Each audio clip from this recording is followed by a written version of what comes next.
La revue de presse d'Europe 1, Olivier Delagarde. Des journaux qui témoignent ce matin d'un nouvel ordre du monde. Oui, et première étape de ce nouvel ordre, nous partons à Wuhan, en Chine. Ce sont les Échos qui nous emmènent dans cette ville moyenne chinoise de 14 millions d'habitants, excusez du peu.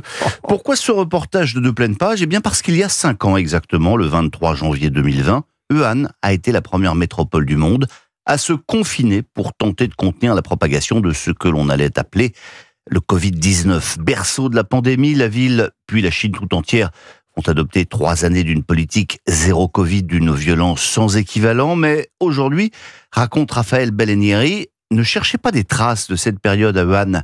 La Chine a décidé de gommer cette séquence de son histoire. Pour Pékin, la période Covid est un épisode nul et non avenu. Aucun média n'a évoqué ce 5e anniversaire. La police intimide et dissuade des Chinois qui oseraient aborder le sujet avec la presse étrangère. En fait, résume un observateur étranger installé à Wuhan, les Chinois n'ont pas tourné la page, ils ont effacé la page. Enfin, pour achever d'oublier le Covid et changer le visage, raconte encore le journal, Wuhan a suivi le mot d'ordre de Xi Jinping, pivoté à fond vers les nouvelles technologies, laser, fibre optique, puces électroniques et voitures électriques. Alors d'autres nouvelles technologies et d'autres investissements à présent. 500 milliards de dollars. Vous avez bien entendu, 500 milliards.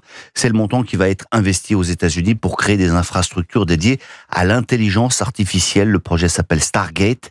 Et dans le Figaro Économie, Ingrid Vergara et Lucas Mediavilla n'en reviennent pas. Les montants faramineux attestent d'une bascule dans une nouvelle dimension, écrivent-ils. Même s'il s'agit d'investissements privés, Donald Trump a annoncé lui-même la nouvelle depuis la Maison-Blanche. Il faut dire qu'il y a un enjeu géopolitique dans la course à l'IA, de la même manière que dans la course à l'espace.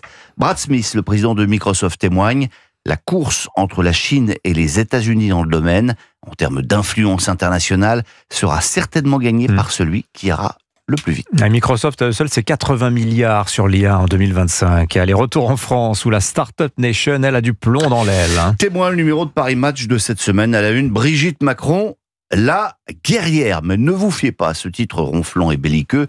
Le papier témoigne surtout d'une ambiance crépusculaire à l'Élysée et Brigitte en a marre. Alors certes, elle défend encore son président de mari, mais ce n'est plus comme avant, révèle un employé du château, ça sent la fin. De l'Élysée, on passe à Bercy, où le nouveau ministre des Finances, lui, se donne beaucoup de mal pour faire oublier qu'il est un homme de gauche. Interview d'Éric Lombard dans Les Échos. « Je suis pro-entreprise et pragmatique », se défend-il. « Oui, mais pour éviter la censure, vous avez fait de nombreuses concessions aux socialistes », interroge le quotidien économique. Nous avons discuté avec les socialistes, mais nous n'avons rien signé avec eux et ils souhaitent rester dans l'opposition. Le relèvement de la flat tax sur les revenus du capital n'est plus d'actualité, ni aujourd'hui, ni demain. » Alors, reste tout de même après cela les 2 mamelles de la France, le patrimoine et la nostalgie. Alors seulement le patrimoine est victime de son succès. Le Parisien aujourd'hui en France s'est procuré un rapport confidentiel sur la situation du Louvre. Le musée n'est absolument plus adapté à l'afflux de 10 millions de touristes annuels. Sa présidente appelle à une politique de grands travaux, sauf que des sous, il n'y en a plus. Enfin, la nostalgie. Ne manquez pas la très belle double page dans le Figaro sur le 70e anniversaire de la DS. Véhicule sorti en 1955 qui a marqué l'histoire de l'automobile. Voiture du général de Gaulle, de Louis de Funès dans ses films, ligne futuriste, technologie innovante. La DS, c'était le symbole de la France qui ose, écrit Sylvain Resser. Le problème, c'est que c'était donc il y a 70 ans. Alors ma déesse, ma vieille déesse,